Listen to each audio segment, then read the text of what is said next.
Curious George goes to the hospital. This is George. He lived with his friend, the man with the yellow hat. He was a good little monkey, but he was always curious. Today, George was curious about the big box on the man's desk. What could it be? George could not resist. He simply had to open it. It was full of funny little pieces of all sorts of shapes and all sorts of colors. George took one out, looked at it like a piece of candy. Maybe it was candy. Maybe he could eat it. George put the piece in his mouth, and before he knew, he had swallowed it. A while later, the man with the yellow hat came home. "Why, George," he said, "I see you've already opened the box with the jigsaw puzzle. It was supposed to be a surprise for you. Well, let's go to work on it." Finally, the puzzle was finished. Well, almost finished. One piece was missing. The man looked for it everywhere, but he could not find it. "That's strange," he said. "It's a brand new puzzle. Well, it cannot be helped. Maybe we'll find it in the morning. Let's go to bed now, George." The next morning, George did not feel well. He had a tummy ache and did not want to eat his breakfast. The man was worried. He went to the telephone and called Dr. Baker. "I'll be over soon as I can," said the doctor. First, Dr. Baker looked down George's throat and felt his tummy. Then he took out his stethoscope and listened. "I'm not sure what's wrong," he said. "You better take George to the hospital and have an x-ray taken. I'll call them and let them know you are coming." "Don't worry, George," said the man when they were driving to the hospital. "You have been there before when you broke your leg. Remember how nice the doctors and nurses were?" George held his big rubber ball tight as they walked up the hospital steps. A nurse took them down a long hallway to a room where she gave George something to drink that looked white and tasted sweet. "It's called barium," the nurse explained. "It helps the doctor find out what's wrong with you, George." In the next room stood a big table, and a doctor was just putting on a heavy apron.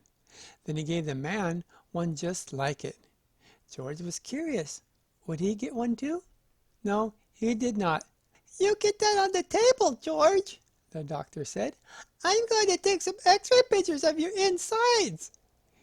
He pushed a button, and there was a funny noise. "There, now you may get up, and we will have the x-rays developed right away." "Now, let's see. There is something there that should not be there," said the doctor when they were looking at the x-rays. "Why, I think that must be the piece that was missing in our jigsaw puzzle yesterday," said the man. "Well, well, well," said the doctor. "At least we know now what is wrong with our little patient. I'll tell Dr. Baker right away. George will have to stay in the hospital for a few days. They'll put a tube down his throat to get the pieces out. It's only a small operation. I'll call a nurse and have her take you to the admitting office." Many people were waiting outside the office. George had to wait too. "Look, Betsy," the woman next to him said to her little girl. "There is Curious George." Betsy looked up for a moment, but she did not even smile. Betsy had never been to a hospital before. She was scared. Finally, it was George's turn. A pretty young nurse took him to the next room. My, how many rooms and how many nurses were there? One nurse wrote down a lot of things about George. His name, his address, and what was wrong with him. Another nurse put a bracelet around his wrist. "It has your name on it, George," she said, "so that everybody knows who you are." Then the pretty young nurse came back. "My name is Carol," she said. "I'm going to take you to your room now. We'll call it the children's ward and put you to bed." There will be lots of children to keep you company. And so it was. There were a lot of children in the room. Some were up and around, others in their beds, with a doctor or a nurse looking after them. Dave was having a blood transfusion. Steve had his leg bandaged and was sitting in a go-kart. Betsy was in a bed looking sad. George got the bed next to Betsy. George was glad when he was in his bed at last. His tummy was hurting again. The man sat with him for a while. "Now I have to go and leave, George," he finally said. "I'll be back first thing in the morning before they take you to the operating room. Nurse Carol will tuck you in when it's time to sleep." Then he left. George just sat there and cried. As he had promised, the man was back early the next morning. The nurses were keeping George very busy. One nurse was taking his temperature, one was taking his blood pressure, one was giving him a pill to make you sleepy, George, she said, and one was ready to give him a shot. "It's gonna hurt, George," she said, "but only for a moment." She took his arm, and George let out a scream. "But the needle hasn't touched you yet," said the nurse, laughing. "There, now it's done. That wasn't so bad, was it?" No, it really was not. And anyway, it was over now. By the time the attendant came with the stretcher to wheel him to the operating room, George was getting sleepy. He tried hard to stay awake. He was curious to see what would happen next. He could see a big table with bright lamps over it and doctors and nurses all around. They had caps on their heads and masks over their faces. Only their eyes were showing. One of the doctors winked at George and patted his head. It was Dr. Baker, who had been to the house when it all started. He looked funny with his mask on. And then George was fast asleep. When George woke up, he did not know what had happened. He did not even know where he was. Then he saw Nurse Carol. "It's all done, George," she said. "They got the piece out. In a day or two, you'll be running around again." The man had brought him a picture book, but George felt sick and dizzy. His throat was hurting, too. He was not even curious about the new book. He closed his eyes again. "Well, let him sleep," said Nurse Carol. "The more he sleeps, the better." The next morning, George felt better. He even ate a dish of ice cream. Dr. Baker came to see him, and the man, of course, came too. Betsy was watching him from time to time. She seemed a little less sad, but she still did not smile. Steve wheeled his go-kart over to George's bed.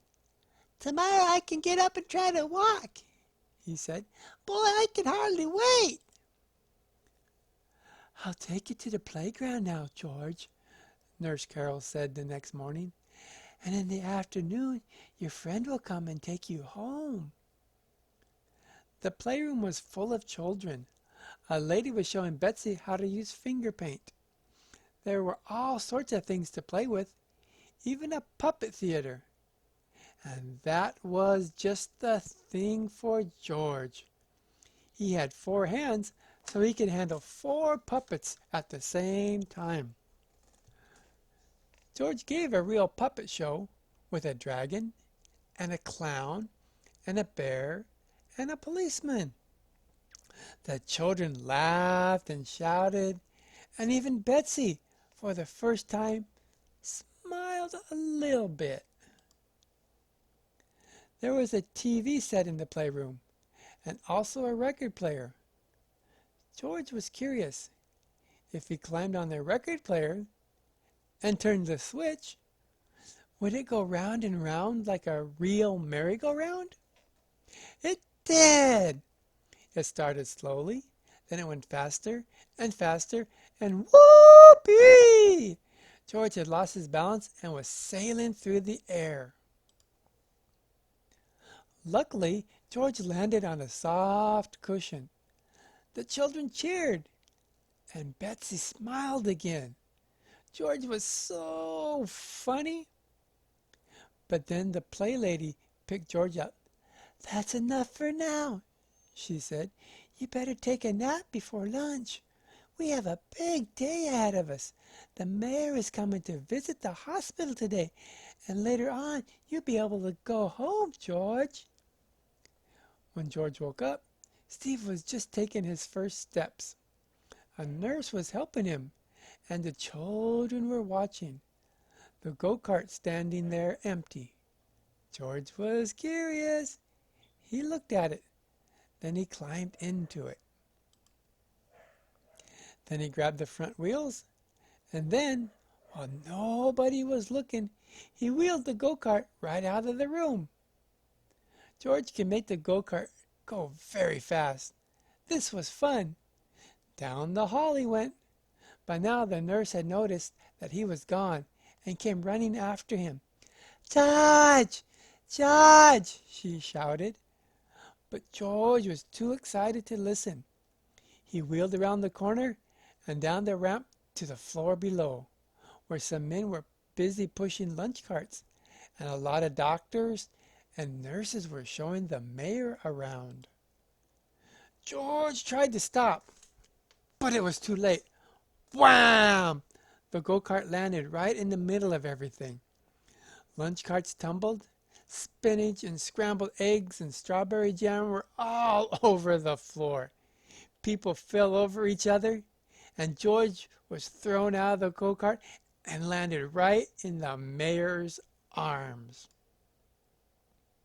"What a mess it was! You broke all my dishes," someone cried. "He ruined the go-kart," complained another. "What will the mayor think of it?" whispered someone else. And so it went.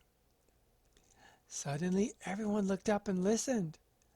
From above came a happy laughter, and there stood Betsy, laughing, laughing, laughing.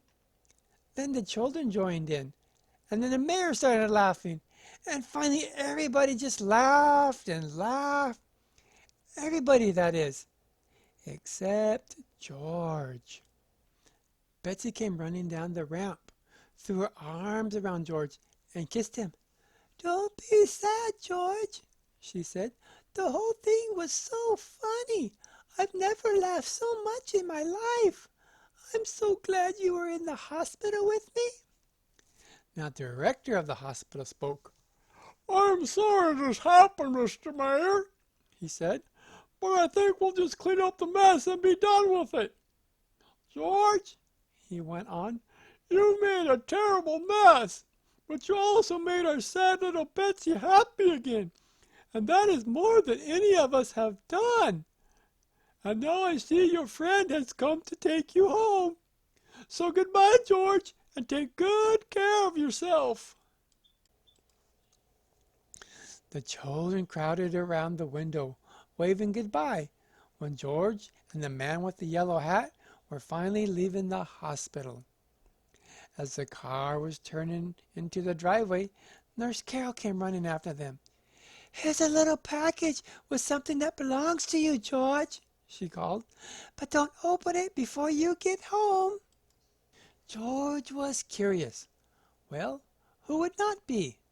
The moment he reached home, he ripped the paper off, tore open the box, and there was the piece of the puzzle that had caused all the trouble. "How nice of the doctor to save it for us," said the man with the yellow hat. "And now we can finish the puzzle." The end.